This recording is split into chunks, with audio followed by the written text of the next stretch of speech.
link in the chat. If you could all just kind of take the pre-survey, and then we're going to have a post survey at the end, that would be great. I just put the link in the chat. If anyone has trouble accessing it, let me know. About 3 to 5 minutes, about what it should take. Less. Probably less. Specifically for site supervisors, but just kind of supervisors in general. So we will generalize it to kind of specifics around site supervision, but also supervision in general. So just kind of a. Yes, Geo, it does count as seats. Yes. 2 hours double.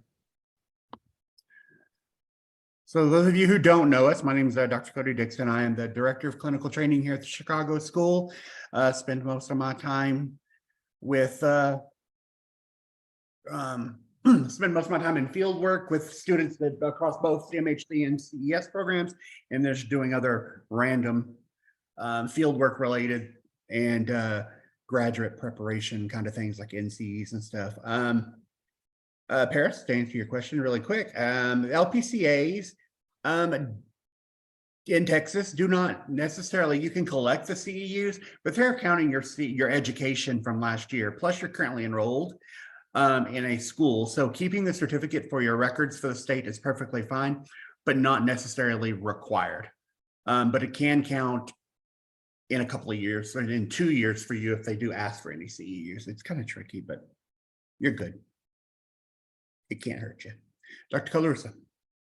I am Dr. Michelle Colarusso. I am the Assistant Director of Clinical Training. I spend most of my time also in fieldwork, mainly with CMHC master's level students. So I work a lot with site supervisors, field work, and working to kind of assist students in locating sites for their fieldwork process. So we're going to go over supervision models. We're going to talk about different theories around supervision. We're going to talk specifically around student roles and supervisor roles within the supervision relationship. We're going to look at supervision agreements, and we're going to look at informed consents. And for those of you that were here yesterday, we're going to kind of carry our informed consent conversation, but more around the formal document and what that looks like. And we're also going to talk about helpful interventions around supervision, around remediation, around gatekeeping, and kind of give some examples around those as well. Yes.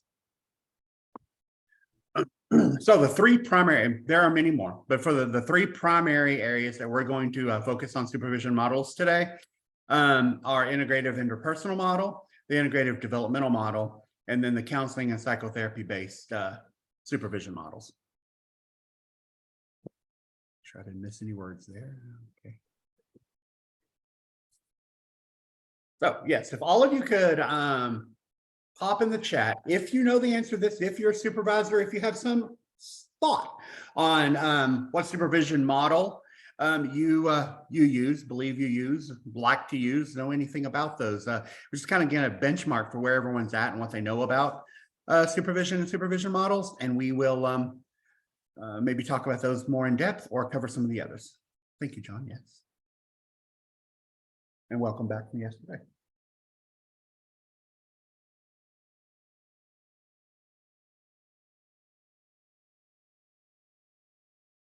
Thank you, Dr. Crowley. Danielle. That's a person-centered and developmental. Wonderful. Another couple of seconds there.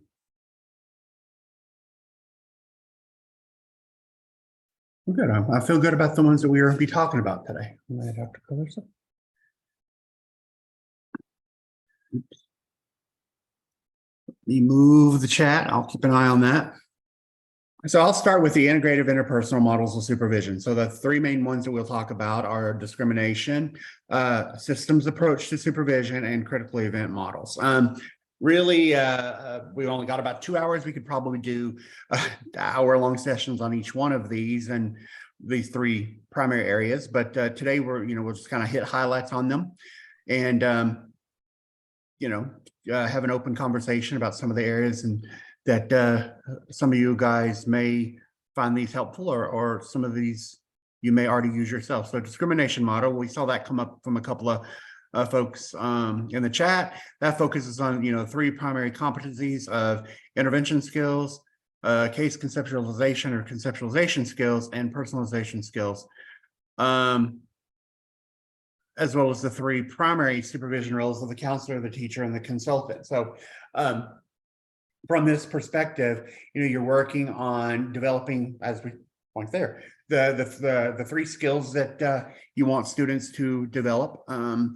Their ability to provide interventions and counseling and services, and your supervisor approach to these levels of intervention, their ability to conceptualize, and their ability to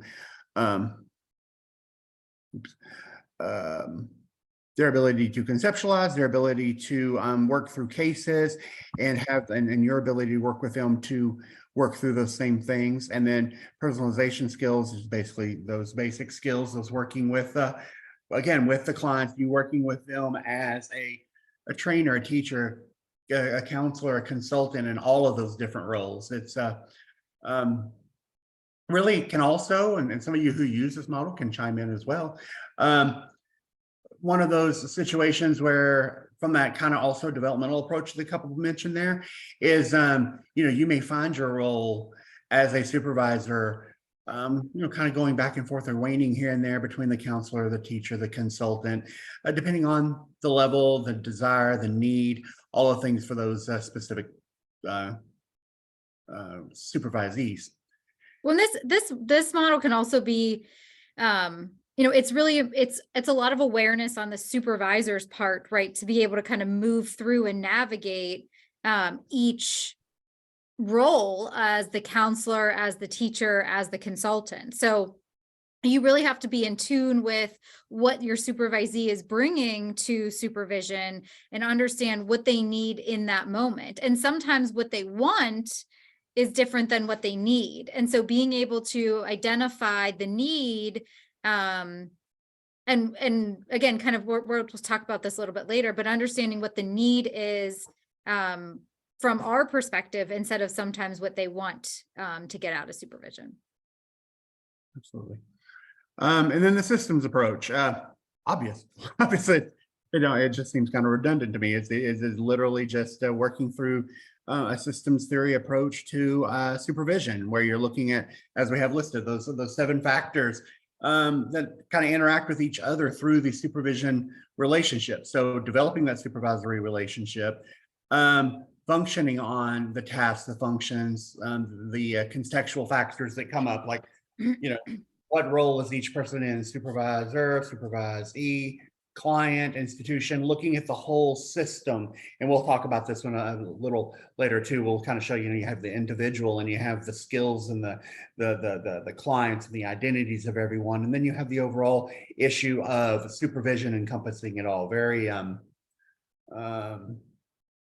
what's his name? A very systems approach, kind of a ecological kind of model approach of looking at supervision being within sort of this permeable bubble kind of situation. Dr. Keller. But I think also too, it's recognizing that there's a lot more, there's a lot of layers to sometimes, supervisees get stuck in their bubble with their clients, and recognizing, especially with like the systems approach, and especially whenever you're working in like a community mental health setting or like a hospital setting, that sometimes this isn't always coming from you, right? And sometimes we have a lot of students who struggle with the why around, well, you're asking me to do this one thing, but why? And sometimes whenever it's the systems, it's like, it's our job to kind of explain the levels to why we are doing certain things, right? So why are we assigning them a task? What's the function of that task? What's the context behind it? And sometimes that can be difficult, right? Because we've been in the field as supervisors sometimes for a while, and we're so used to it that we'll just say, well, it just is how it is, right? But we need to understand and explain what does it mean it is how it is, right? Like, we understand you have to do treatment plans every 90 days. And sometimes the answer is just because, right? But being able to explain in the systematic steps of what that looks like is important.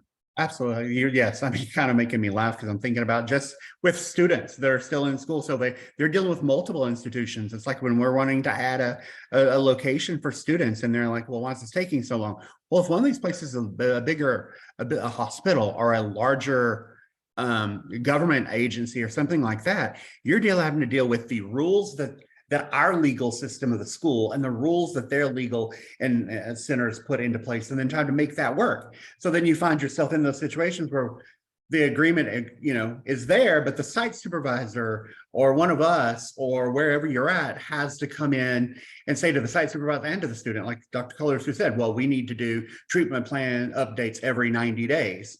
Well, that is a common practice within certain community-based programs. Hospitals may have other things in place. So everyone's having to navigate an institutional system or systems while working on those relationships between you, the client, the supervisor, the supervisee, and all of the other things. Critical event model. 5 primary assumptions that come across from this model. And it's one that again, kind of we see a lot of times with working with students and then postgraduate students, the model is pan-theoretical, making it applicable across all kinds of disciplines. Like you're just basically working through these critical events that come up. You're focusing on interpersonal relationships and skills, emphasize the supervisees' education, the developmental level, their we'll talk about language here in a little bit, their language, their knowledge base, all of these different things over just case management. We'll talk about that here in a little bit too, over the administrative versus clinical supervision. And then, the process can be investigated over a short or long period of time. And then the critical events are the important part of the supervision outcome. Dr. Cullors. I mean, it's pretty straightforward. This model is probably pretty straightforward, but one of the things that I always like to think about is you're focusing more on, like, the supervision looks like you're focusing on, like, problem solving, I guess. Like, you're always looking at the outcome, or like clients come in and they say, or I'm sorry, students come in and they say, my client is struggling with A, B, and C. What do I do? Right. And the focus of the supervision is addressing A, B, and C. Whereas other models look at, okay, discrimination might be like, okay, let me teach you in this moment, or let's talk about what this looks like in a consultant role. But the critical event is, let's focus on A, B, and C, and kind of A, B, and C only. Okay, Elizabeth asked about using treatment plans as living documents, or is that kind of too cumbersome in the process for like CMHC? And my gut feeling on that is that using them as a living document may be more site specific. Mm-hmm. I hesitate to say yes, because some places, and I have worked as a clinician, as a student, and as a supervisor, and they want brand new things every time, which I'll admit can be a little annoying sometimes when you're still working on specific things with clients, which is also the same part from the site supervisor perspective, is having to explain to the supervisee why processes work this way. Again, working within that system to make it work. Okay, so integrative developmental model.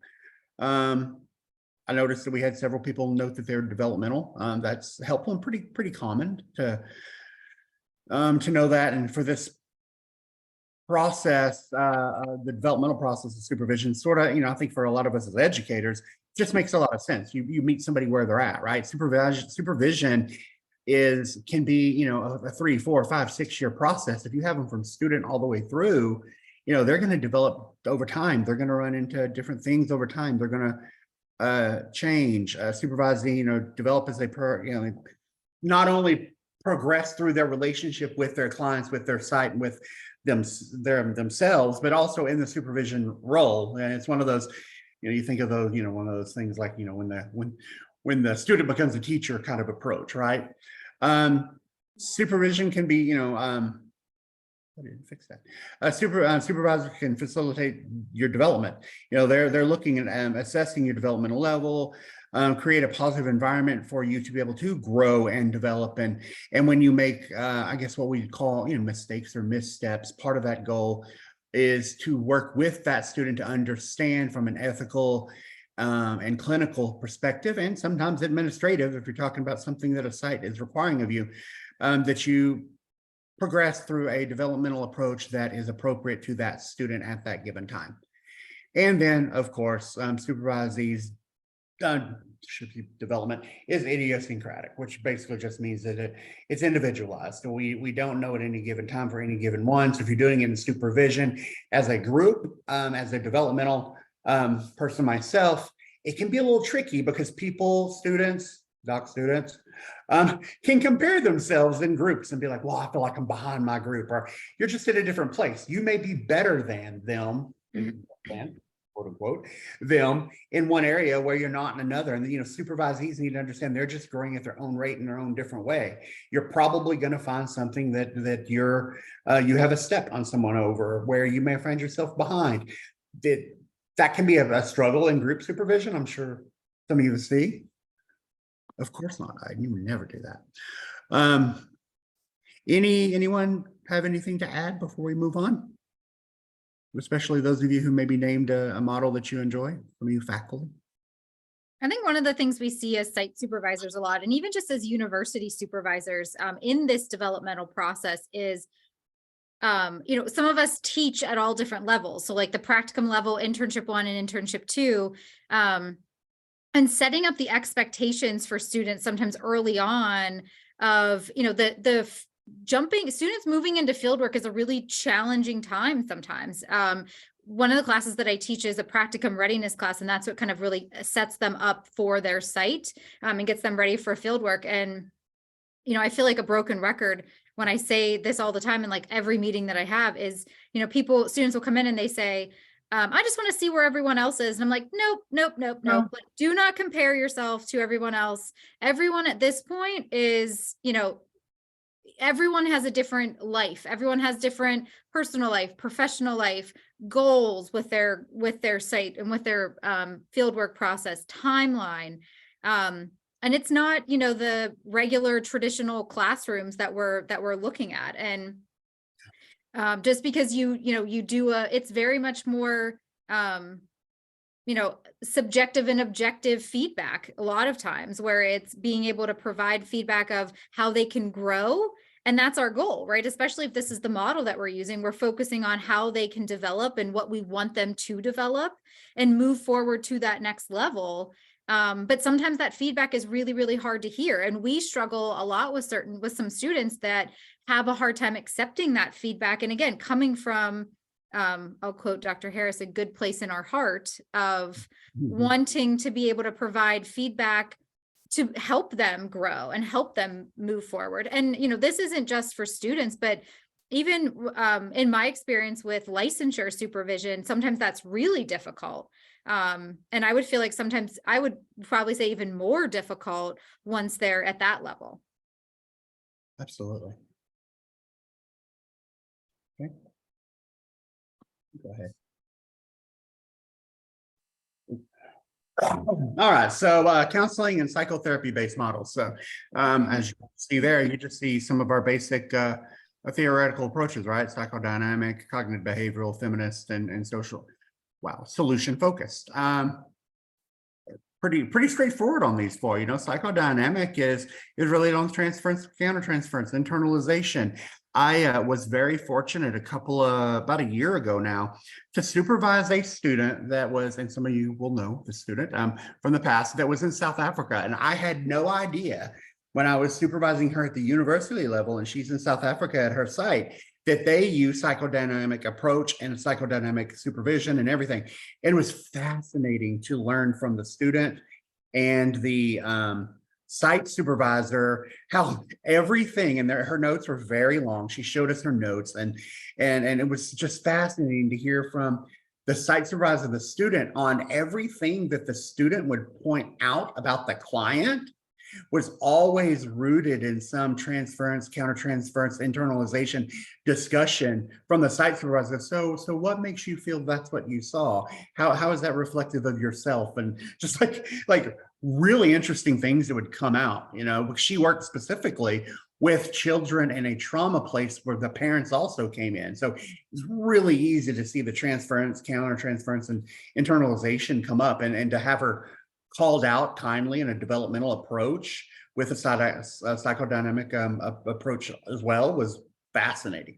Then, of course, you have your cognitive behavioral. It's, you know, pretty well known, pretty popular, teaching them skills, addressing maladaptive behaviors, working on their cognitions, their thoughts, and you know, ensuring that they have progress towards goals.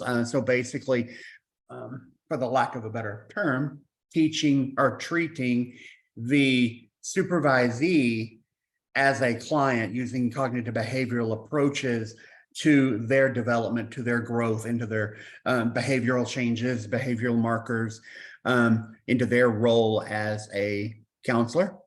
And then feminist approach, development of that awareness of oppression and power, and developing skills to work with diverse cultural populations. I was just in another faculty's presentation right before that, and we're talking, and she was talking a lot about culture, and just keeping in mind understanding that culture is such a wide variety of things. When we talk about something being multicultural, and we'll talk about language in a minute, we're talking about that at many levels, from a national, international, global perspective, all the way down to a small, local, small town community perspective. That you would look at those issues of feminist, from a feminist perspective, of oppression and power, and an approach to the supervision of the supervisee and the relationship that you have with them. And then solution focused, you know, they don't really, you know, a little less structured than, say, the cognitive behavioral in a sense, but there's really no right way to do the supervision. The focus on strengths, right? And focus on successes, and focus on that, you know, a very positive model of supervision, in which you're looking for the solutions within the relationship that the student, the client, the supervisor and supervisee, everyone is having within that system, yet again, of supervision. Has anyone had as a student or as a supervisor that had, that struggled with the connection, or kind of having a supervisor or a supervisee align with the model or the type of supervision that either you used as the supervisor, or your supervisee, like you used as a supervisor, or you experienced with your supervisor as a student? Has anyone had any challenges with that they feel like they'll comfortable sharing?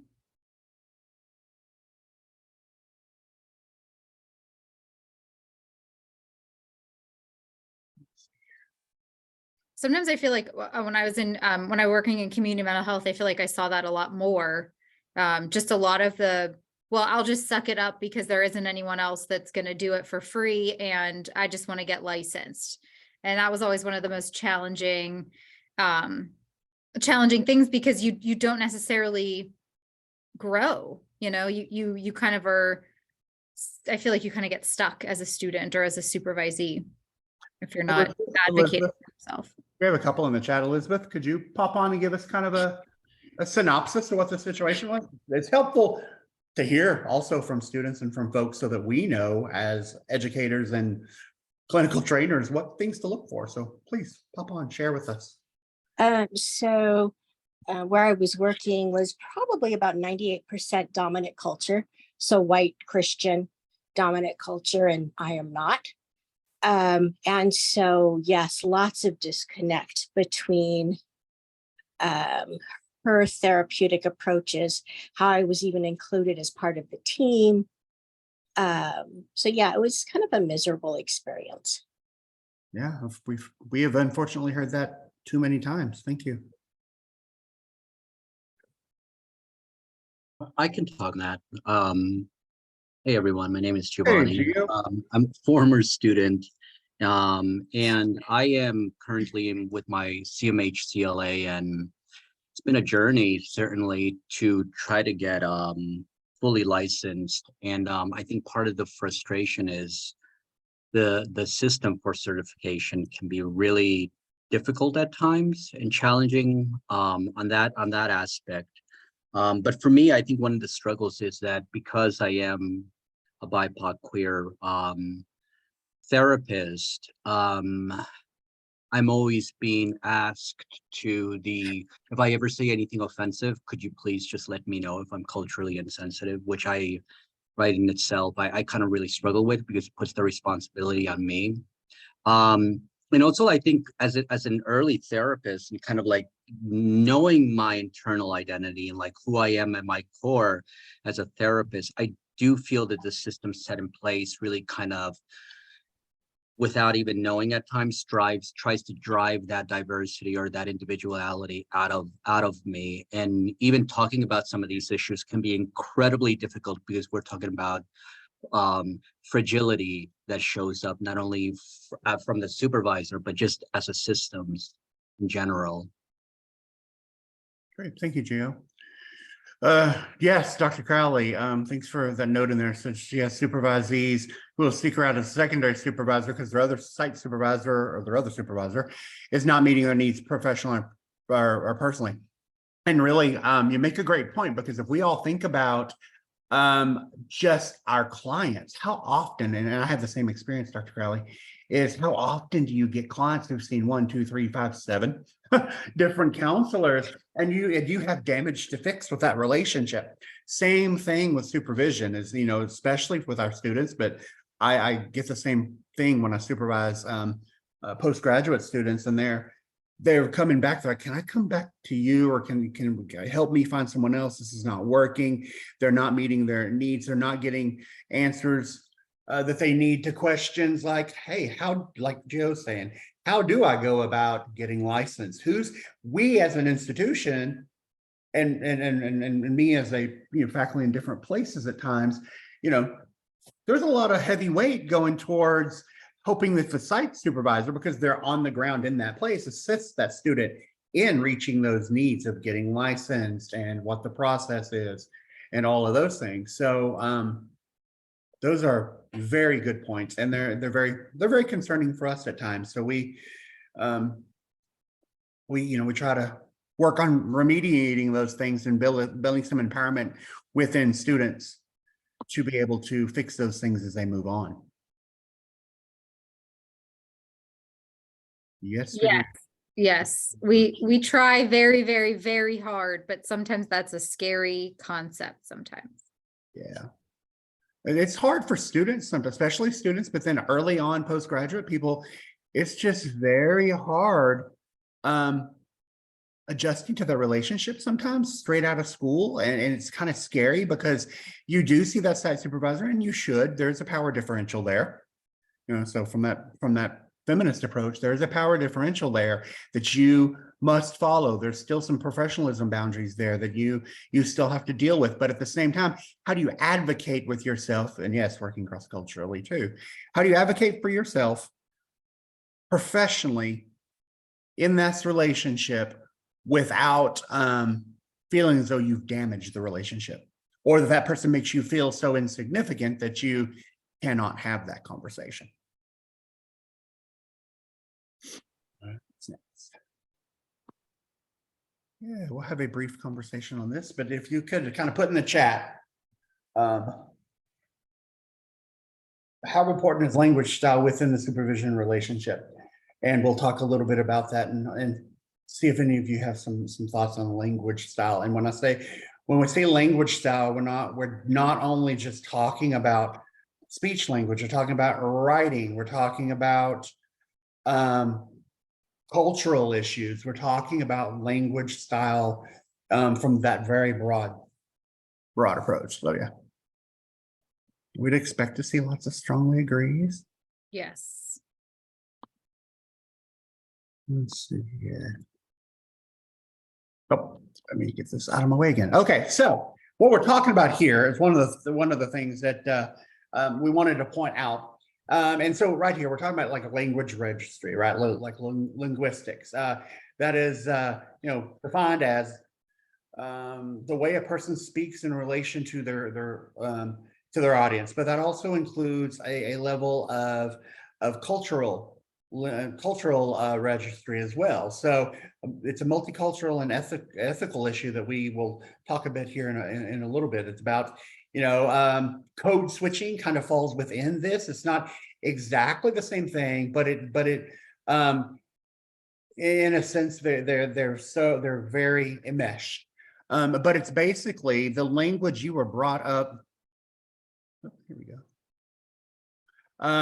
The language that you were brought up in your own community. So when we talked earlier about the system in your little tiny town, in your big city, if you're from, Brooklyn, New York, or, tiny town, Texas, or whatever, the way you were brought up, the language you were taught to speak, and so within the interaction with the clients and with the counselor and the supervisor and everyone, this level of language is something that comes up. Can anyone, before I move forward, can anyone think of like some situations where you've seen this to be a problem with the supervisee and supervisor? I have a few examples.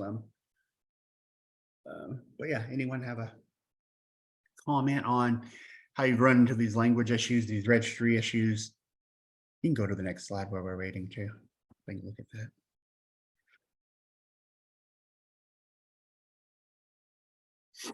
Dr. Dixon, Yes. I had a supervisor who was, I'll just say Latino descent.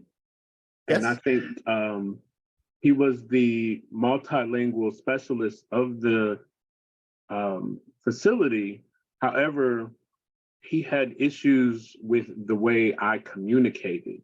He was also an LCDC.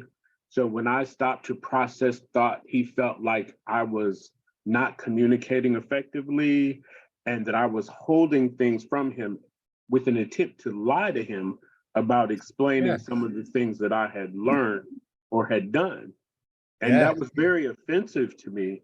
And so that's where we butt heads, because I told him that I come from a very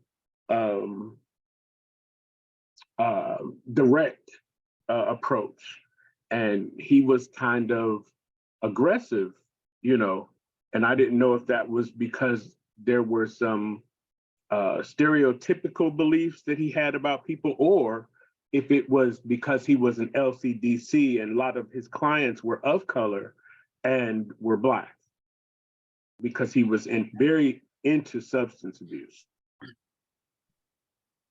Yeah, no, that's a perfect example of one of those, from the linguistic perspective, of where basically, and from the cultural perspective, where basically you were coming from a different registry, you were coming from a different approach, and I don't know you or him directly, right? But in those relationships, when you're looking at the five kind of language registries that are common in English language that we all use, but it also is very cultural, very based in where an individual comes from. You have that intimate language that you talk with should be reserved typically for very close friends and family and people like that.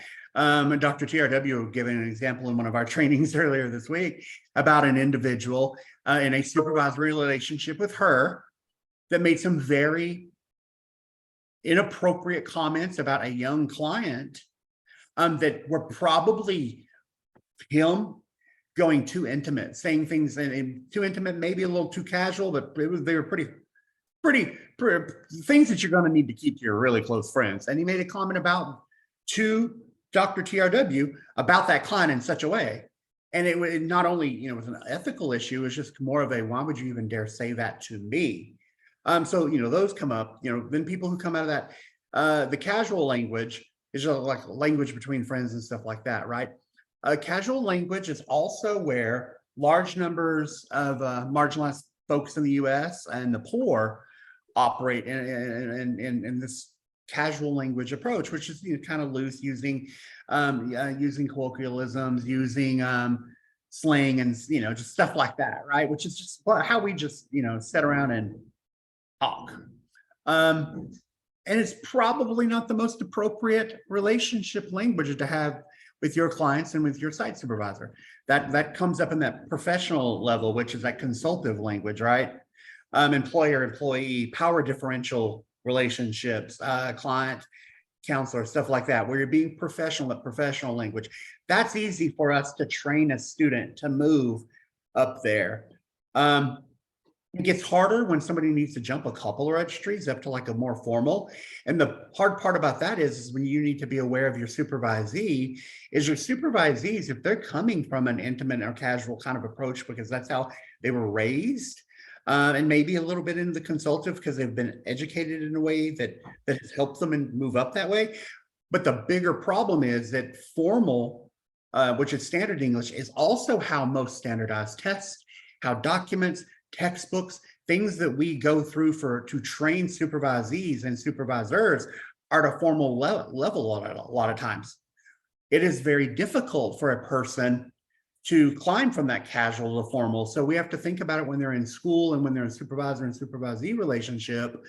And we've seen it before, like we've had site supervisors come back to we've had site, sorry, somebody's pop-up made me just lose my thought for a second.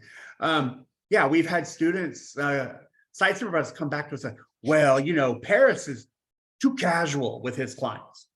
He's not professional enough. What they're referring to a lot of times is professional disposition, but also professional language in your relationship. And like, you know, some students can struggle based on where you've come from in your life and what language you use to really pick up the, the language of counseling. Maybe that's the best way to call it. The language of counseling, to use the counseling words, you know, and things like that, to be able to, yes, and the populations we're serving and all that. Yes. So to be able to do that. And then, again, formal is where our tests are written. That darn NCE that you guys just love to take is written in a formal way. So sometimes somebody may possess the knowledge, but sometimes not the words, not the registry. So it's very confusing sometimes for people. And then the frozen, just to mention it, that is that traditional stuff. That's a Pledge of Allegiance. Wedding vows is probably not my favorite explanation, but okay. Miranda, things that everyone knows, you know, Shakespearean speeches, inauguration speeches, things like that. Go ahead. I really like what you said about the difficulty around like the switch back between, because I feel like it's tough because as supervisors, we kind of set the expectation around, you know, how we speak to our clients, and, you know, every client is different and we have to meet clients where they are. But then there's also that expectation with clients around, they're coming to someone for help, right? So, you know, having them kind of delineate between that professional relationship and like a friendship, I think sometimes you can kind of establish that with the language that you use. But also, you know, does this warrant a conversation with clients, or does this warrant a conversation with supervisees around the expectation? Because I feel like sometimes we get, you know, like Dr. Dixon was saying earlier, we get into these positions where, you know, a supervisor has these expectations for this more formal kind of conversation or consultative language, but the supervisee is coming in as peers or friends, or like they would talk to their coworkers. And sometimes I wonder how much language plays into that, but not necessarily that we're recognizing it or addressing it, or at least bringing it up in the context of like, here's what our relationship is, and here's what this looks like. And again, just another question or another conversation to have. But I feel like sometimes a lot of the I don't want to say disagreements, but misunderstandings, kind of like expectations, I guess. A lot of like those unspoken expectations would be cleared up with a conversation around language. Absolutely. And to add one more thing. So, we have here at Chicago School, we have a very diverse population of students. And one of the things that you'll see, and I've seen this at other institutions too, students can struggle with like diagnostics and things like that. And in certain classes like psychopathology and stuff like that, you have to keep in mind, again, something like the DSM is written in a very formal language, high formal language. It can be hard to understand. So sometimes there's some remediation that has to go on in the supervisory relationship on helping students not only understand diagnostic issues, but understand the language of diagnoses. And it's very hard for someone who comes from and typically practices an intimate or casual approach to conversation and interaction and language to others for them to get up to those next two spheres of conversation. Anybody have anything to add before we move on? So language is very, very important.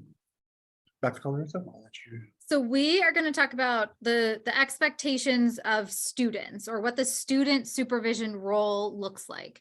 And again, this kind of comes from, a lot of this is contingent upon what our supervision model is and where the student is, whether they're practicum student, internship 1 student, internship 2 student, pre-licensed counselor, right? There's a lot of different layers as to what we're looking for or what their role is. And we're going to talk about informed consent a little bit later. But do they have the basic counseling skills? Do we know, and do we have an understanding of where they're coming in at, right? So a lot of the sites that I will talk to, and a lot of the feedback from students sometimes is, well, they only want an internship student. And sometimes what I tell students is, sometimes it's a developmental, but also a good thing that they're telling you that they only want this internship student. On my end, it's kind of like, well, I see that, practicum students are a lot of work, because you have to develop them, you have to train them, you have to, make sure that they have these basic counseling skills to be able to work with the clients that the population is serving. But also, it's a big learning curve moving from those didactic or content-based courses into field work. And so having them kind of understanding their basic counseling skills. And I've sites that say, they want to know what their coursework is. Students are like, can I give them my classes, or what classes have I had up to this point?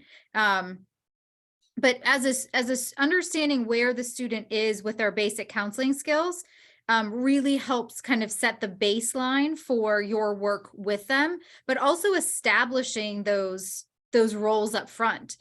So having them do, how do you get to understand what their basic counseling skills are? Watching them, role playing with them, having them do videos, having them do transcriptions, but really understanding how they work with clients, even just therapeutic rapport and relationship building. Sometimes it's as simple as, can they talk to someone? I've had many student interns when I was on a site, and I had student interns that, you would interview with someone and you could tell that they were either really, really anxious, or they were really, really nervous.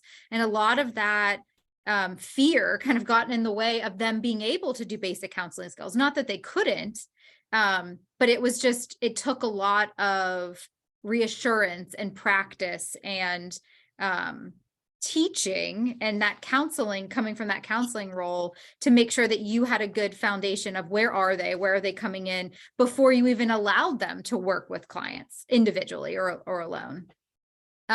What is your personality type? What is the student's personality type? There are just some, the supervisory relationship can last for a really, really, really long time, depending on how long you have them. Sometimes a year, sometimes 2, 3, 4, 5 years into licensure. And so you have to be able to get along with that person and kind of be able to understand how they have conversations, or how they work as a counselor. Does that align with how you work? It doesn't always have to, but sometimes it matters. I had a conversation with a site supervisor earlier this week about just attendance and how they are the type of person that they need to be 100. They expect people to be on time, if not early. And if you are not that personality type where you're kind of like coming in, 10, 15, 20 minutes late with breakfast and coffee and, all of those things, that's fine. There's nothing wrong with that. But setting that expectation up early of how this works, because it's just going to become something that we get more frustrated by as a supervisor, and the student gets more frustrated by hearing the feedback or not hearing the feedback. And we talked a little bit about this yesterday, but understanding what is clinical supervision and what is administrative supervision. And the student's responsibility in that, right? Yes. And the student's responsibility in what do they bring for administrative supervision and what do they bring for clinical supervision? Are you have an hour with them each week. Is it 30 minutes clinical, 30 minutes administrative, outlining their expectations? And so they understand what their role is as a student. And sometimes whenever you come into supervision, again, it depends on what your model is. And again, we're going to go over informed consent, but being able to identify and set the expectation so it flows and they come in prepared. I've had many conversations with students who kind of just come into supervision and they'll just be like, what do you need from me today? Oh, I don't really have anything. But did you set it up? Did you say, these are my expectations, come in, we're going to do 30 minutes of clinical case, bring 3 cases, or, is it that more laissez-faire supervision where it's kind of like, well, let's talk about the day. How are your clients? Is it student led? Is it supervisor led? Right. So sometimes it can be that more organic supervision. And other times it needs to be really structured. And again, that kind of comes back to your personality type as well as your student's personality type. And what happens if they don't meet those expectations? We're going to talk about giving feedback. The last thing here is kind of fixing versus empowering. And we have a conversation every Thursday. We meet with the university supervisors who are in fieldwork with us. But really, sometimes students meet with their university supervisions on Monday. And we meet with all the faculty on Thursday. So there's between Monday and Thursday, and then Thursday to Monday, they usually ask questions, or we get a lot of questions. But sometimes a faculty member will send me an email asking a question about a student that, a student asked in supervision, or will ask on Thursday. And it won't be 2 minutes later, and I'll get the same email from that student saying, so-and-so didn't know, or I really need to know, or it's Sunday night and this is due. But empowering them to ask early, or the patience around waiting for answers, or empowering them to look at the material that they have where all of the answers are in front of them. And sometimes that's the hardest thing because they get really frustrated, right? I mean, I get frustrated. But it's really, really challenging sometimes to, instead of just fix and give them the answers, to allow them to kind of sit in that uncomfortable position. And have them empower them to find their own answers too. Yeah, I would add that's extremely important, especially at the postgraduate level. At this point, you've gone through all this education, you've gone through all these hundreds of hours of training. When you're a postgraduate student, supervisee and supervisor of them, they need to learn how to go out and check with the boards and follow up on things. And it shouldn't just be handed to them, and not just fix the problem for them, but empower them to do it themselves, because at some point we would hope they're doing site supervision. People, you're right, Kristen. Like, many times they just want the answer right away. Sure, and I could probably give you the answer. I'm not going to. And sometimes, let's just be honest, sometimes the site supervisor may not know the answer to the question. And so we're going to send you to go out and research on your own. And you do your part, and then we can verify together that is the right answer. And Kristen, it's really hard to do that. I mean, sometimes I struggle with that because the class that I'm in, it is full of me giving information, but also the information is everywhere you need it to be. You just have to look for it. And I found myself the other day, a student was asking me, how many hours do I need? And it is 9,000 different places that we have it. And I said, well, my answer was, well, if you look in the fieldwork manual, there's all this information that you need. And they kind of smiled and looked at me, and that's all I said, right? I didn't give them the answer of, you know, I could have rolled off my usual spiel of 300 total hours, 120 direct, you know, blah, blah, blah. But I didn't. And I could see that their frustration with me around just not giving them the answer and not telling them what they needed. Instead, I gave them a link of where they could find it, and I could see their frustration. And so sometimes it's reminding ourselves, as especially supervisors, but you're right, Kristen, new supervisors, because they don't want that. They'll say, well, that they're not helpful, right? It's not, well, they're empowering me. It's they're not helpful, or they don't give me They wouldn't answer my question at all. they don't know anything. Yeah. And so, you know, it's balancing that, but also explaining that to students of this is how this might be part of your informed consent of this is how you work. Like, you know, I will give you something, I'll give you the information, take the week, go and find it, look at it, and come back. And sometimes, again, the explanation is exhausting, but it's only benefiting the student. Absolutely. And back up on, like you said a minute ago, back on like personality types, and you make a good point, because it goes with being able to fit and that personality stuff. Like we talked about, I think yesterday, I'm one of those people like, I'm pretty laid back, but I have some quirks that will annoy me. For example, 15 minutes, 10, 15 minutes early is on time. On time feels late, and late I just have no patience for, unless I've heard from you for a reason, right? So you have to know, so a lot of that personality type stuff is also self and other awareness, multicultural, too. It's like being aware of yourself, your personality, your type, your everything, to understand who you are and to be open to understanding someone who is different, that might be different as a site supervisor. We don't want site supervisors treating supervisees poorly. At the same time, supervisees need to know where those boundaries are for themselves and for others, and for advocating and empowering themselves. Yeah. And being okay whenever you're not the right fit. Yep.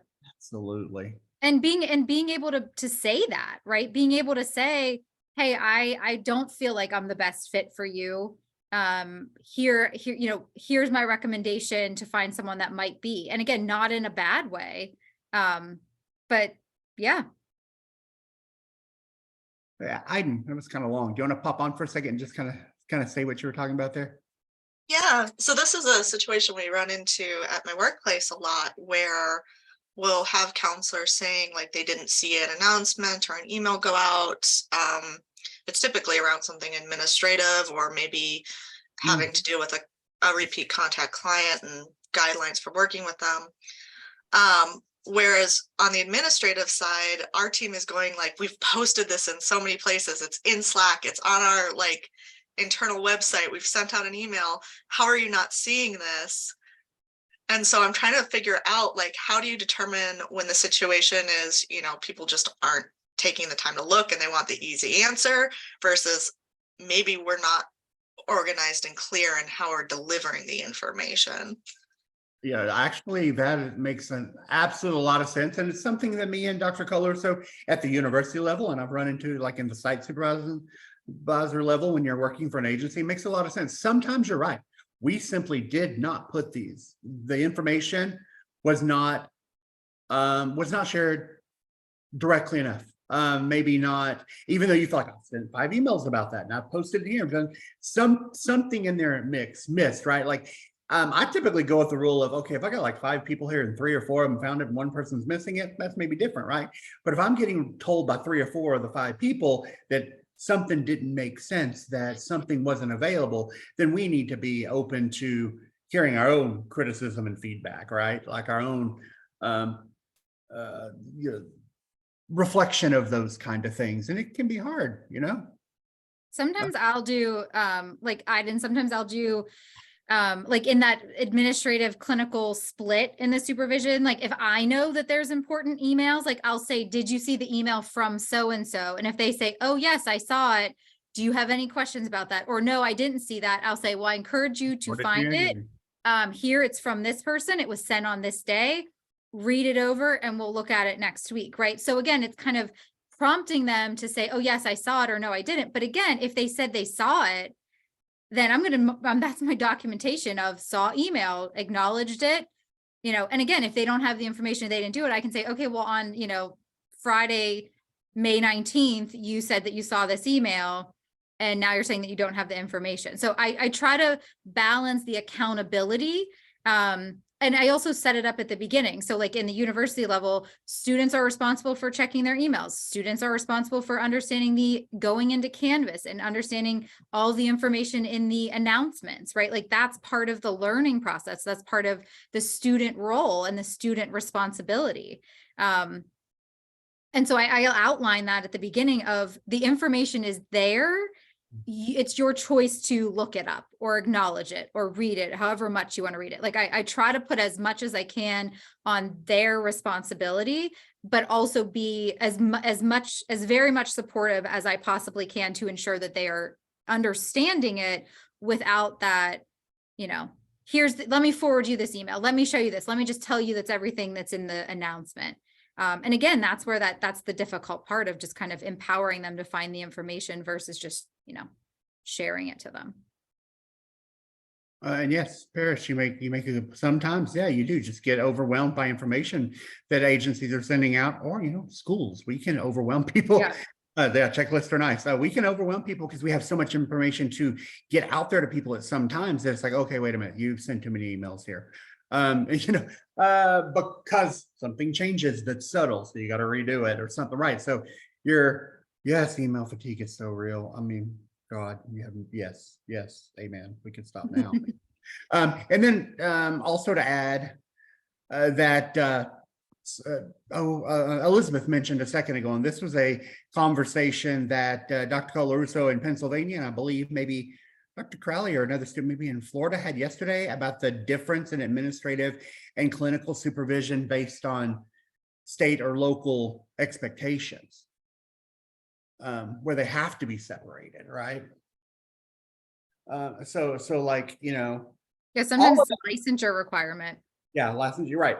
So some of us are exactly right. So if you're looking, I'm talking about our students who are like using Tavera.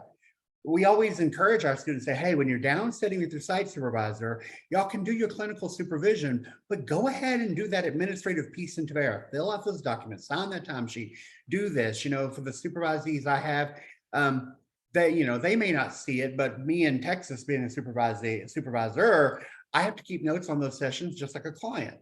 And so, you know, I may want to cut that a little shorter, me making my notes during that session, because those are my administrative notes I have to keep, but I don't want to neglect their clinical needs either.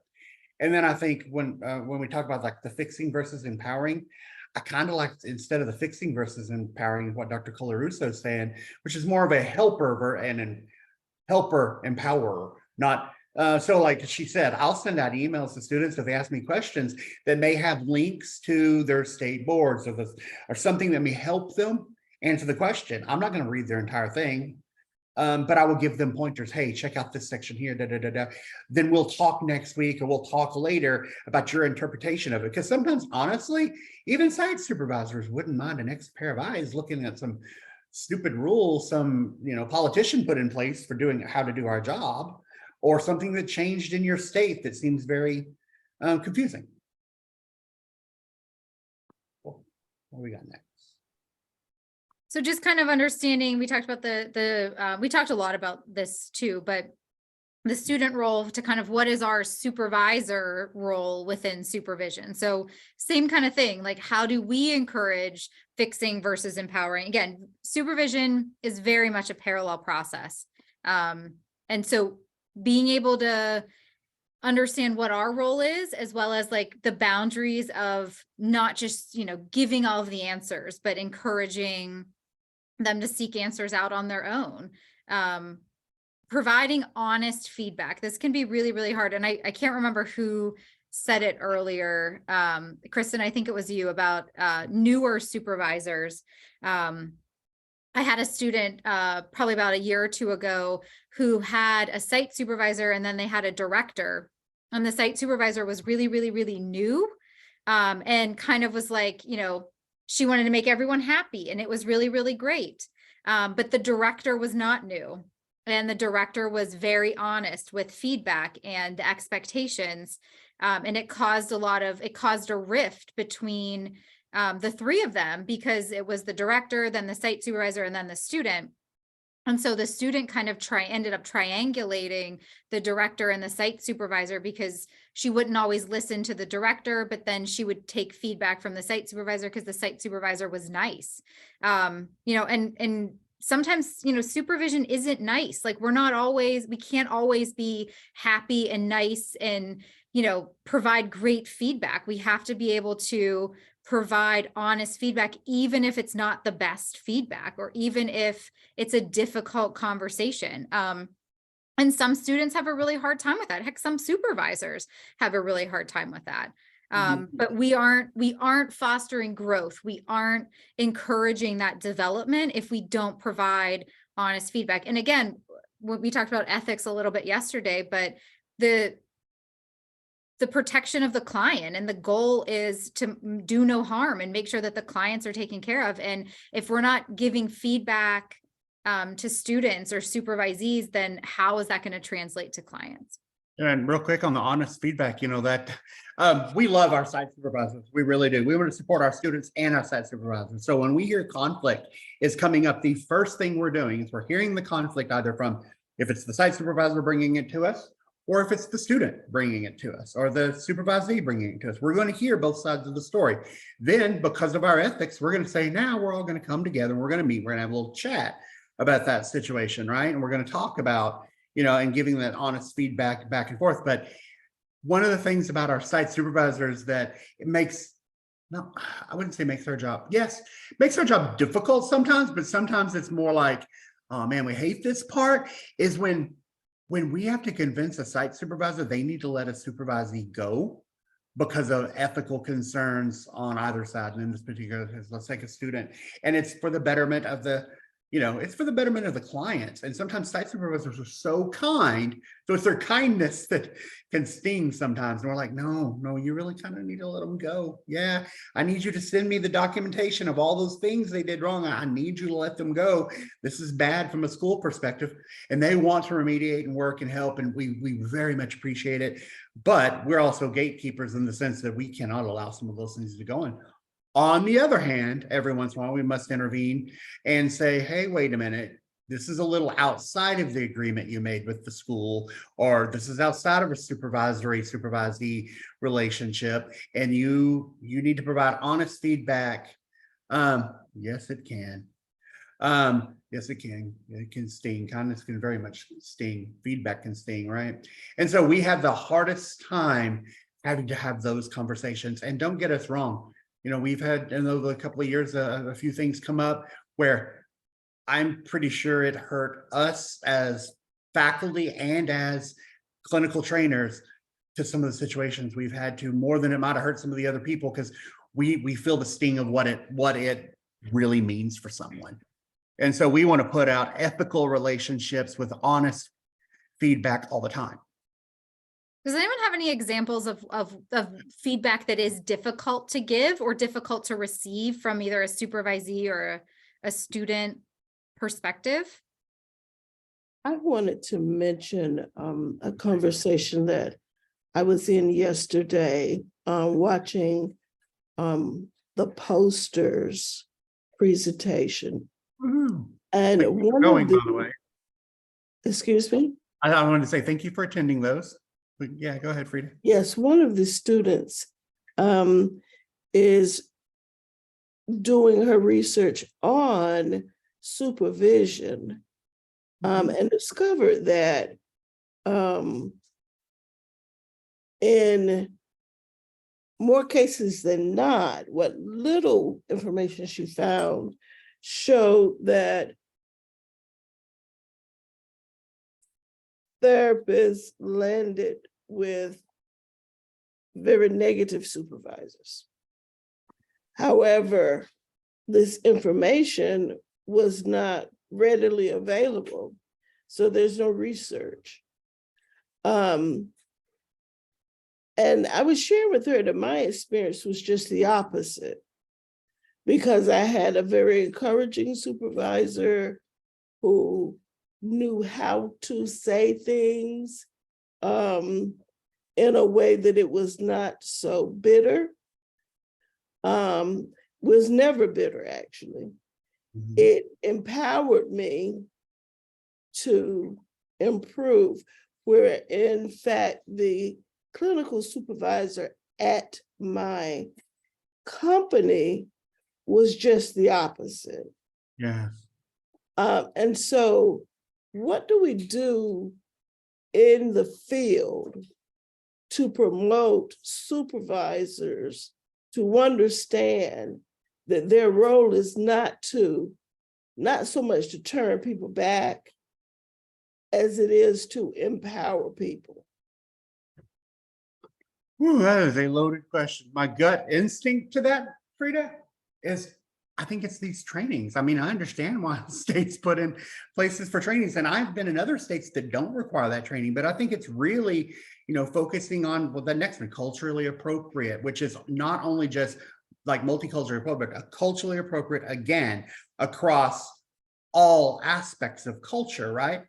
And understanding that your relationship, that the supervisory relationship is also a culture in and of itself. Because like we talked about, yes, cultural sensitivity and understanding that this relationship is in a bubble, but at the same time, I'm sure most of y'all, and if you haven't noticed, you will know by now, that our field is super tiny, even though it's super large. And especially locally in other places, right? I can name you, I live in a town of 300,000 people. I could name you 5 supervisors in about 2 seconds that I would never, ever, ever send someone to. They're not at the point where I've turned them into the state, but their approach is just so negative and not a positive thing. But I think they need the training. They need reminders. They need to continue understanding the concept of empowering them and be giving positive feedback and just not being, negative all the time. When I think a lot of it too is, at least in my experience, is whenever I was in my master's program and I was working with a lot of supervisors who kind of moved their way up in a supervisory role because of their experience or their longevity or their seniority with the company, right? There is no really expectations for training to be a supervisor in a master's program, right? You train to be a counselor and it's a terminal degree and that's that, right? And so many of the supervisors that are in the field, unless they seek out training to be a supervisor, they don't really have any training, right? No. And if there's no expectation, and certain states have a supervisory license, right? So you can kind of know that they have the experience, which is great, but other states don't. Pennsylvania does not have a supervisor designation. You can supervise anybody as long as you've been licensed and have 5 years of experience, right? That's it. No training required whatsoever. Right. And so from a field perspective, and, we talked about advocacy earlier, sometimes it's advocating to our states of like, hey, there isn't anything, like what are the rules around that?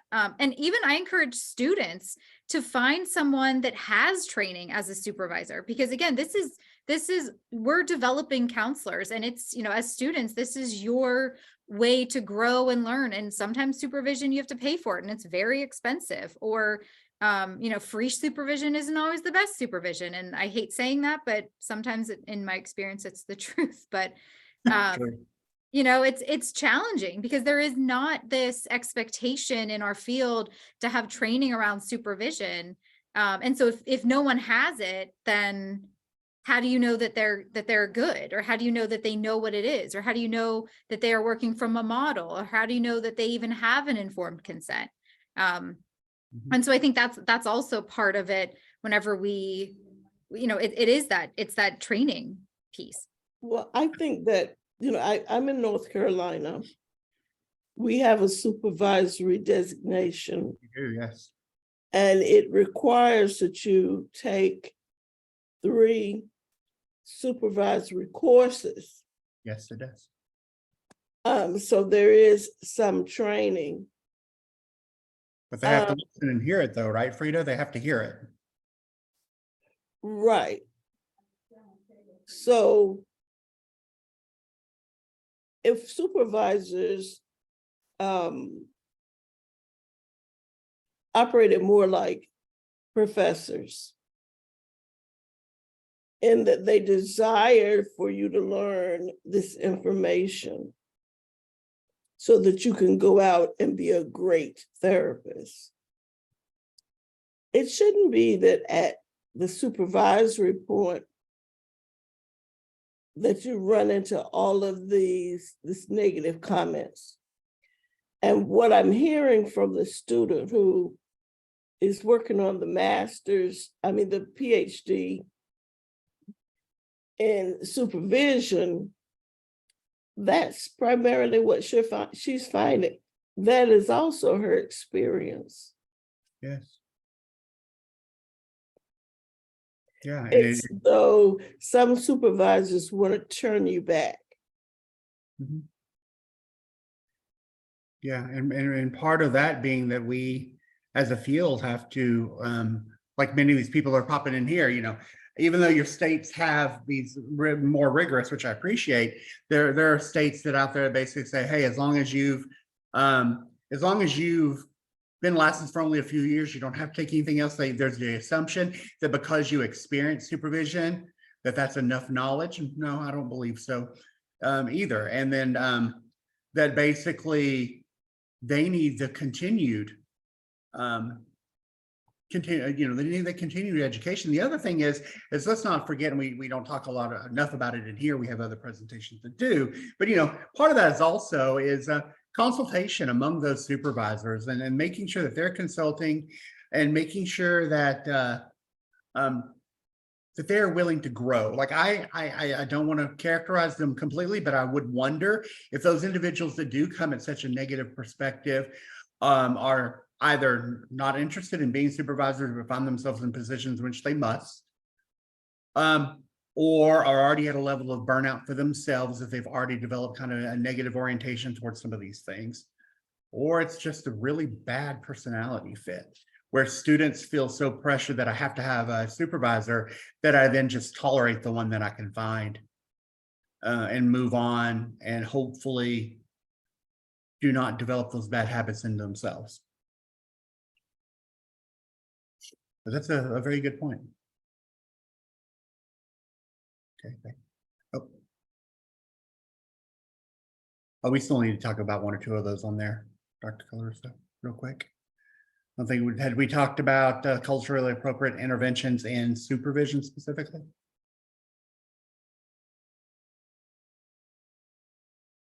Anyways, the one thing I was going to say on the culturally appropriate interventions real quick goes back to Paris's question, right? There are cultural and practice differences. So you said you were dealing with an individual who comes from a very chemical dependency orientation. And you guys had a real struggle with the language and the way he felt you spoke and interacted with those people. So you're looking at two things there. You're looking at the cultural difference between you and him that you pointed out on those multiple levels that you pointed out. But you're also looking at a practice culture difference, right? So you're looking at him coming from the orientation of a chemical dependency counselor and you coming from a clinical mental health counselor. And sometimes there can be some tension there. It happens. I mean, I know I see it here a lot. It happens in this state a lot because there are different levels of licensure and different people can do different things in certain states and certain people can't do other things, blah, blah, blah. Goes into a lot of things, but it does form this kind of cultural headbutting that goes on between the two levels of licensure. And sometimes those can be a problem. So we need to make sure, so he needed to make sure maybe that he needed to come at you with the appropriate interventions in which to talk to you, not taking it strictly from only his perspective, but understanding yours too. And that we have to keep that cultural sensitivity within the supervisor-supervisee relationship, like we would with a client. We have to understand where the client's coming from, or excuse me, where the supervisee is coming from, as much as we do a client. There are the same ethical issues that play there. And I think sometimes that can be forgotten. Same thing you're asking about, Frida. There's ethical issues there with the way that a supervisor would treat a supervisee. There are ethical issues there. And there's another part of empowerment there where you may simply say, I'm going to turn this supervisor in to the board for such behavior. And given some situations, I may be very happy to do so. Very confrontational. Absolutely. Lack of humility. But then sometimes it's almost like if that's how they're interacting as a supervisor, how are they with their clients? Just can't imagine. Well, I can, and it scares me. Yeah. We're good there.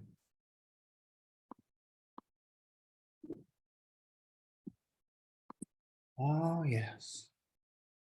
Okay. So again, from a supervisor perspective, it's just like what we were talking about yesterday of telehealth and being a supervisor and all those risk management.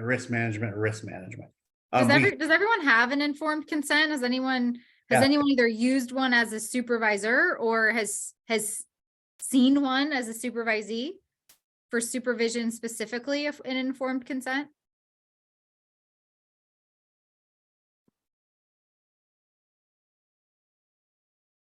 Megan. I have. Okay, good. Thank you, Frida.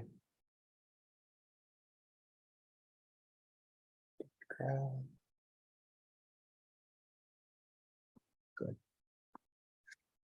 Good. I'm glad Dr. Harris has one to share. We have one that we'll share with all of you too. And if you're one of our students, you'll eventually get it from me in some point as well. Oh, great, John. Thank you. Thank you, Jane. So keeping that in mind, are these things, and we'll go over some, and also, so are these things in there? Are these issues covered? Thank you, Dr. Color. So the biggie, risk management, you're right. We talked about telehealth, you talk about it with clients, risk management issues. Depending on what insurance company you malpractice insurance company you have all the appropriate levels of insurance that you need to cover you as a clinician, as a supervisor, as a telehealth provider, if that's what you are. Like Dr. TOW, I called her out yesterday. I do it again today, and I know she's on here. She's on first name basis. I believe he told me his name is Ron Ross with the psych board to have conversations with him anytime something comes up. So having information about your about your boards, your licensing board in your state. Having that, if I use HPSO as my insurance, having them on speed dial to run anything past you, which includes supervision. And this goes back to what you were saying too, Frida, and some of the others is, in the supervisor relationship, professional consultation is just as important as anything else. So I think these people who are very negatively oriented sometimes that we're seeing, like Teresa was saying, is I would feel as though they're either meeting with like-minded people, which I hope there aren't that many of them out there doing that together, or just getting in and having true consultation and having those discussions to keep their supervision style and their documentation fresh. Code of ethics, state and federal law statutes, making sure you're up on those, making sure that there is mention in there of like, I abide by the ACA code of ethics, following the states and laws and rules and statutes of the state of Texas, blah, blah, blah, those things. Adopting, maintaining an ethical decision-making model. We talked about that earlier this week and a little bit yesterday, making sure that you explain like what that is when you're having that conversation through that relationship with your supervisee. It doesn't necessarily have to go on that very first session. This may take a couple of sessions to go over these things, but absolutely same with clients, talking about confidentiality, privilege, privacy, HIPAA. And we need to add to this one, completely forgot, because we thought about it earlier today, FERPA. We often, as instructors, directors of clinical training, get this asked by typically not just individual site supervisors. They're not normally that difficult, but from larger agencies that want FERPA information about our students. They want to know if is this student passing? How are their grades? How are this? I can't tell you that.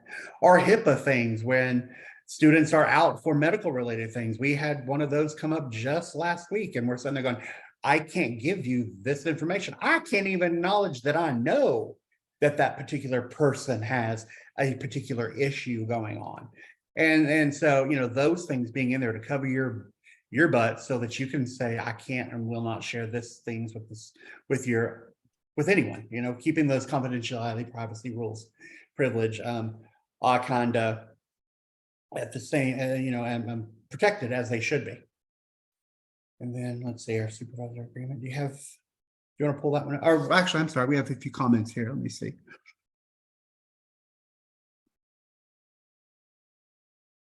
Yeah, we definitely add one. Okay, good. I'm just making sure. All right, Dr. Colors, okay, I'm gonna move You're forward. gonna pull up the, Please, yes.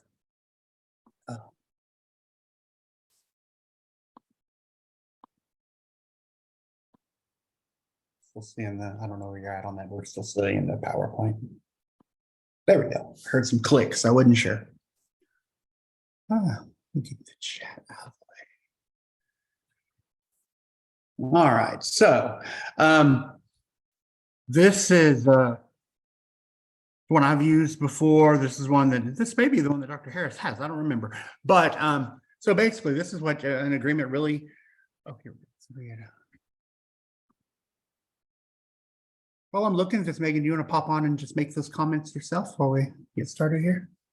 Well, sure. Sorry, I'm in a different space today, so I might be echoing. But I've just learned this kind of recently with like setting up screening calls with newer supervisees, integrating the piece of, hey, with your previous supervisor, were there ethical, legal considerations or anything that was kind of icky that I should know about, like before we engage in this supervision? And I've found in doing that, that the supervisee is more likely to kind of tell you things up front, but then you open the door to, oh boy, you're reminded that not everybody is maybe competent and current on their training for supervisors. Ethical or legal.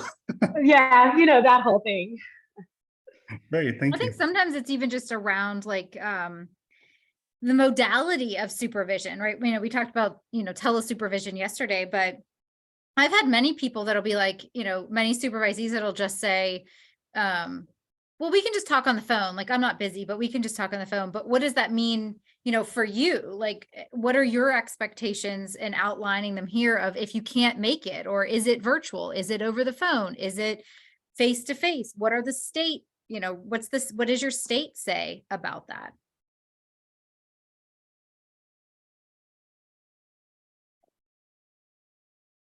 Yeah, very much. So scroll up there for a second. I realized something I want to fix. Every time I look at these things, I'm like, oh, wait, I want to change something. So right here under licensure, that actually should be licensure / certificate. So you want to, for your supervisees, filling out the top part, the relationship between you and that person, if they're an intern, if they're a student, what level they're at, seeking licensure in what state, very legally kind of sounding document. And then going through and just giving your educational background, which can be a bullet point kind of narrative on, what's your background, what are your degrees in, where did you go to school, when did you graduate, what are your, what licenses do you hold, what certificates do you hold, what is your knowledge base? Are you an approved clinical supervisor? Do you have any supervisor trainings whatsoever? Did you take a certification course? Some, counselor education programs offer a certificate, just like, I think it's like a 45-hour training for supervisors. Yep, Yeah, that's the 45 required clock one in hours. Texas. Yeah.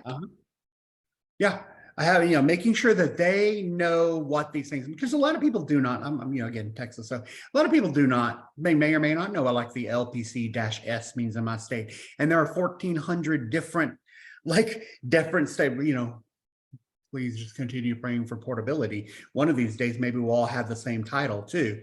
There's so many, I've been licensed in multiple states and different things are different levels. And it's just crazy to be like, okay, wait a minute, you can do this at this, but this, not this, and this state with that, so that people understand exactly what that means. So then on that background and experience one, this is a paragraph or two. This is you writing down, who are you? What's your background? Give us some details. Share with us what population, because this should be a document a student can look at and go, this person sounds like a great fit for me. Mhm. This person, maybe not, maybe they don't have the same interest and stuff. Or they know something you don't, so you want to move forward, whatever. But this is, this can be multiple sentences or paragraphs of just conversation. And then let's go down a bit, the supervisory relationship. How are you so this is your personality, the things we talked about earlier, your personality type, your expectations, who you are as a supervisor. What's your supervisory approach? What is your supervisor model? And when we use approach here, a lot of people unfortunately may not know the supervision models, but if you do, putting that out in writing, what is my approach? What is my model? How do I go about supervising you? And then this next one, expectations from the supervisor. What expectations do you have for yourself, and what expectations do you have of your supervisees? And those could be as simple as timeliness, dress. It could be anything. It'd be how you dress. It could be what expectations you have on like how much time you spend in administrative supervision, what clinical issues you want to talk about. Just be very specific. And then then how are you going to evaluate them? So if they're in school, there's one thing. When they're in postgraduate internship, a lot of states, you don't have the opportunity to evaluate them necessarily until you get to the end. And it's like, would you endorse this person as a therapist in your state? And it's kind of a yes or no question. If it's no, then why? Well, so explain what evaluation process you have of them that you are documenting. So, goodness, hopefully it doesn't happen. But if there are issues, what do you do when these expectations aren't met of the things you listed above and the things you're putting here? I will evaluate you every 90 days by having you complete this. Some people may want to put a wellness or, a mental health or a professional kind of work-life balance scale in there. They want them to do whatever you want to do. Then one of the other things that I've seen that comes up here, especially with licensure supervision, is what happens if you evaluate someone and they're not moving forward? Are you still going to sign off on their hours, right? Are you still going to sign off on this length of time where you didn't necessarily feel that they were working or developing or engaged in the supervision process? Even students, right? We ask students all the time that either have an issue with their site, leave their site for positive or negative reasons. Your site supervisor has to sign off on the hours that you've accrued. And if they're not, you're at a loss, right? And same with licensure supervision. What happens if you're working with someone and they have something that comes up, or like a life circumstance? This person wasn't my supervisee, but one of the coworkers that I had at one point was supervising someone for licensure, and she had a she had a relapse of substance abuse and an eating disorder, and it came close to licensure. And she, in my opinion, waited too long to have the conversation with her, but wouldn't sign off on her hours, essentially, because she said she wasn't fit for, I forget what language she used, but having conversations around that, what are you going to evaluate? What does that look like? And making sure that it's clear. Absolutely. Okay, then, yes, session fees and length of service. So this is basically the agreement of how long you plan on working with them. So, in a lot of cases, it's 18 months to 5 year hour timeline that a student has for collection of their hours. So you, depending on your state, depending on your situation, can come up with all kinds of different things here. Maybe you do or do not charge, figure out how you go about charging or not charging. And then, kind of talking about, how long are your sessions going to be, which would fit within the within your state's requirements and stuff like that. but also explaining here, not only how long are your sessions and kind of the terms of your supervision, those two kind of going together. Terms of supervision can be something along the lines of, maybe you want to renew every year. Maybe you and that student reevaluate your relationship every 6 months, every year. Maybe maybe you just say, I'm going to take you on for the 18 months and see where you're at that point. I'll take you on for 2 years, whatever relationship you want to, whatever timeline you would like to lay out in here. So everyone knows there'd be no changing in fees. I mean, this is also a good faith relationship with the fees too. So they don't want to hear, well, I started charging at 20, but I really feel like I should go up. Well, this is a relationship where you really shouldn't do this. This is an agreement saying, well, I'm going to charge you this. We're going to spend this much time doing it over this time period. And then again, talking about your availability, your direct face-to-face supervision weekly, right? But having it written down, we will meet. And then even having, and we don't have it here, but you a contingency there, like if we do not meet, if you do not meet, what's the contingent for? Or if you're off or on vacation You're or off, on on a holiday or something, right? Yeah, who's my, oh, you know what? I have two things I want to update on you. Who's my backup person? So that one can be tricky because it can change, but you can make a comment about like who's going to be your backup person and things like that.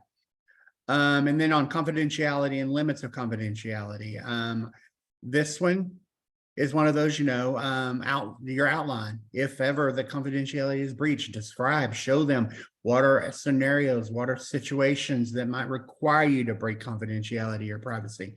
What are, some outlines for, I'm sorry, not outlines. Even giving them an example or two. I really kind of myself prescribe to the concept of concept, definition, and example. The concept is confidentiality. Here's the definition of confidentiality. Here's an example of confidentiality. Here's when it gets broken. Don't do this thing. And so it's very clear. Supervisees are just like clients. They have the right to contact the board and complain about you. They also need to be told where that complaint can be issued, how that complaint can be issued, just like any other client. I believe in most states are about the same way. You hang up, your license must be present on the wall, as well as the contact information for the board. Hangs on my wall right as you walk out the door. I don't even need to know you got it. You just basically glance at it, or you can walk up and stand there and look at it and write it down. Don't care, but it's there. And you should be very clear with them. And then, of course, a statement of acceptance of these terms. This is a contract between you and them. It can be, legally binding because we're putting these risk management issues, you're putting these state-related things in there. Make sure you're covering all your bases. Again, this is perfectly okay to run by your own legal. This is okay to run by your risk management office, your insurance, anything like that. The one that we have here has been run by. It was built pretty much from HPSOs and insurance templates. There's one or two things I'd like to update now that we've looked at it for about the 5th time I just caught. Like we pointed out, updating some of the things we've said, but it is an agreement. And I think these agreements are extremely important to have in place. Especially once you're really working with some clinical things with your supervisee. Oh my God, as a matter of fact, Dr. Boyd, you are right. Somebody asked this question yesterday, and we probably should cover it today. I make the personal and professional choice to absolutely personally know or have someone that I personally know and trust intimately for individuals I choose to supervise. So I have supervisees. I have one supervisee on here right now that I supervise for state licensure. If I did not know them previously, and if I did not have some sort of a previous relationship with them, I would not supervise them because I do not know them and I feel that I can trust them. That is perfectly okay. I think somebody had mentioned it before, for a person to walk in to ask for supervision and for you to say no. I was going to say, about the screening process. Number one, ma'am. I wish it was something that I did in the beginning. Me I mean, too. that has only come with learning and, you know, Yeah. all that kind of stuff and growth. Yes. But this particular one that I was kind of having a sidebar with on the chat broke down to like safety and supervision. And I felt like knowing their prior relationships and but connecting it to the informed consent almost of like, hey, things might get challenging. Things might, you know, your boundaries might be tested, or we might need to Yes. refer you for counseling or something. Those are things that I'm now kind of opening my eyes to that I think we could probably integrate some way or another. The other Right, like thing this. is, Yes. well, and the other thing, I am so grateful that you have the opportunity to know people prior to supervision. Now, down here, there are very few of us that have the competence of supervising those community-based folks. Like, Yes. you know, that's a special kind of spice ingredient in your supervisory toolkit. So I have now been asking for a recommendation. Yes. So like if you're yes. coming from another supervisor or a colleague of yours or a classmate or something, I'll ask for just one little quick email, you know, and again, learning as well to do that. So Well, and Dr. Boyd, I will add this. So like, for example, one of them that I have right now, is one thing, but also, as you learning from past experiences, keep in mind, somebody talked about this earlier today or yesterday, that your informed consent and your supervisor agreement can very much be a living document. I have found myself having to change my own based on learning just what you said, like, oh, hell no, that's not going to happen again. Let me fix that with the next one. Right. And then also going in there and being very blunt about who you are. Like, you know, I put in there, like, not to use his words, but I mean, if you're a confrontational kind of ass, then tell him I'm kind of a confrontational jerk. You know, I will make you feel, you know, not bad about yourself, but I will call you out on those things that you need to be called out on. And just making it very clear who and what you are as a person.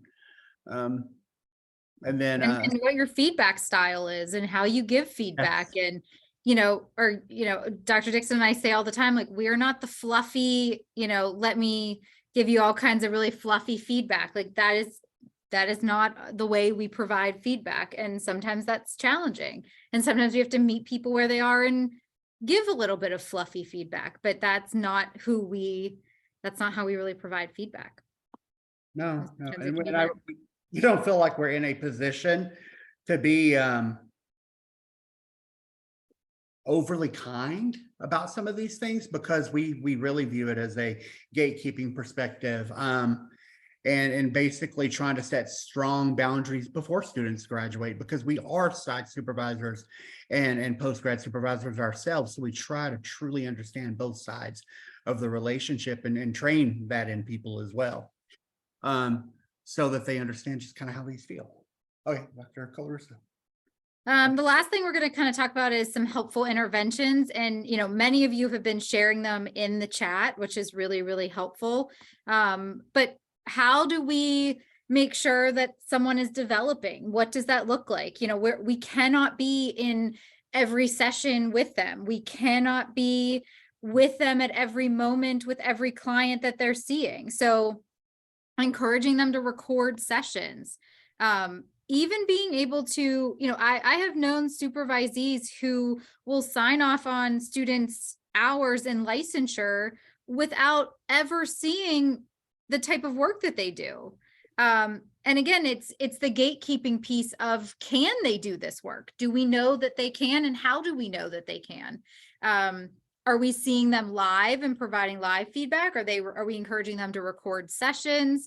You know, what does that look like? How are you getting to see how they demonstrate their skills, whether it's basic skills, whether it's interactions with clients, whatever you need to see? How are you measuring that? How are you getting that? So session recordings are really helpful. Accountability, if you encourage someone to record sessions once a month, and they don't, or they don't show up on time, what are your expectations around accountability? And that kind of talks about professionalism as well. That's kind of one of the main things that we see with students is, they're not showing up on time, or they're busy, or, and some sites are more flexible and others are not. But that also kind of goes back to the personality of, what do you expect? What do you expect from me? But then holding them accountable for those expectations and those interventions. Absolutely.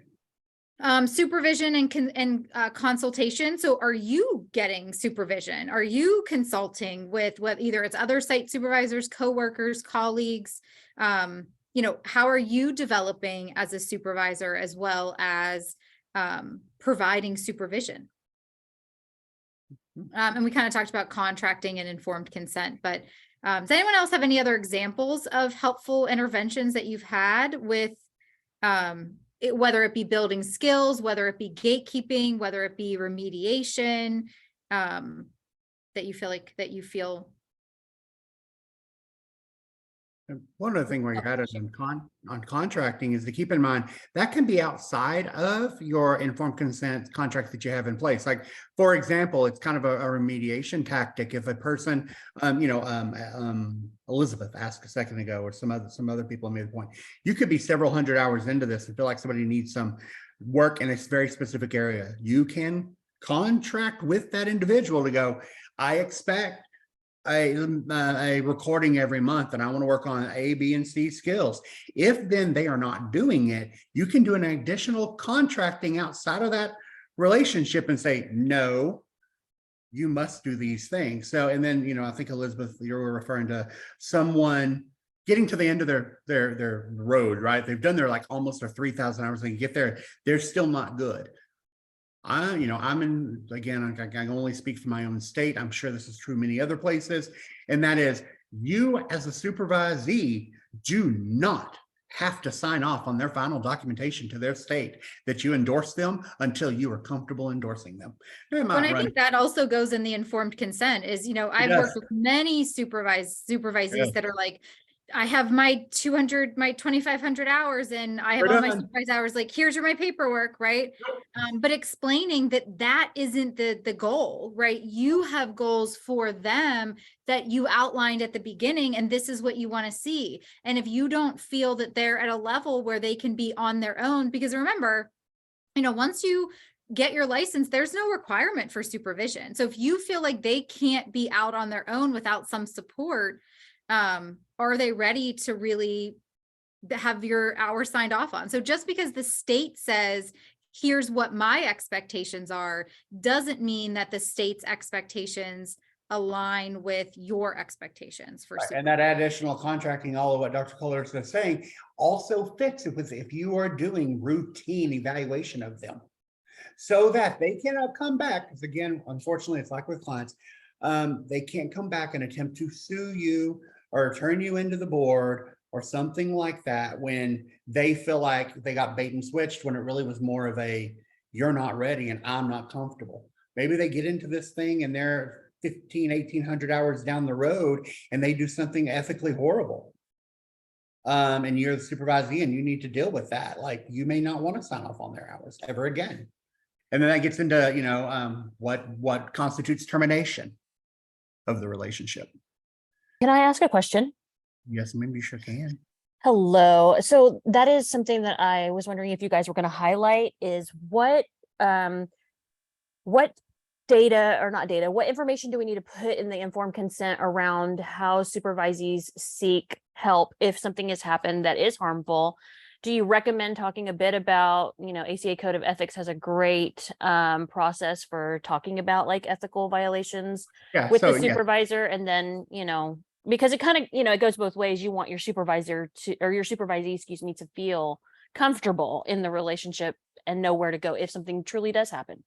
So yes, two things. So up further, in that informed consent, there's a section that talks about, I abide by the ACA Code of Ethics and this ethical decision-making model. You would, and I'm glad you asked for clarification. You would put in there, that they look at their code of ethics. They can contact, they can contact the state board. They can contact, which is also in there when it talks about the malpractice insurance, not only your insurance, but their insurance, letting them know that they can reach out to their insurance provider for assistance. They can reach out to your state board if they have a question. So let me see, where was that at?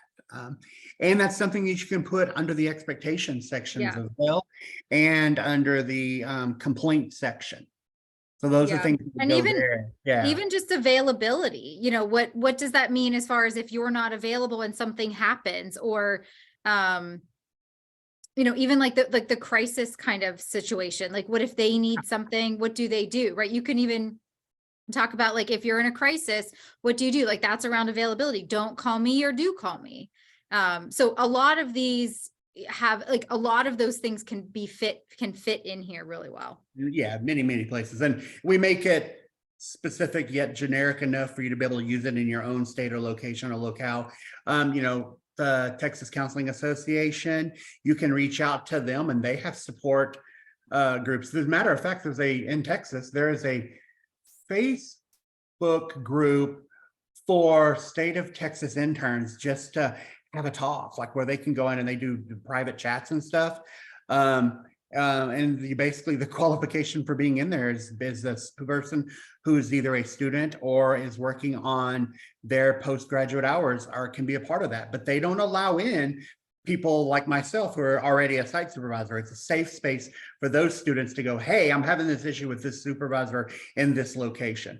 I know very little about it because I was never part of it because it came afterwards, but it can be found. And there's so many resources in your area. So as a supervisor, an important part for you to be to look those things up. Yeah, look those things up and make them accessible. I don't know. My old doc program has one. I guess to answer your question, possibly there is. If you probably so. You'd probably want it separate from your own, but I do know that this is a closed group, so it should be okay. I mean, there's other people. I know people that utilize too. They have their own social media stuff, and that's a whole different beast. I don't know that we want to get into social media, but there are people that have two. They have a Facebook page for their business and they have their personalized one, right? And you may not want to mix the two. Right? So that makes sense. Makes a lot of sense. Okay. And wow, we're down to the end. That was a lot of information. I hope y'all survived. Please fill out the survey for us. And thanks for coming. If you're one of our students, I'm sure you'll be hearing more about this. If you're my supervisee, wink, wink, you'll be hearing more about this next week. Thanks for coming. Have a good weekend, everybody. Thank you. Bye, everybody. Thank you.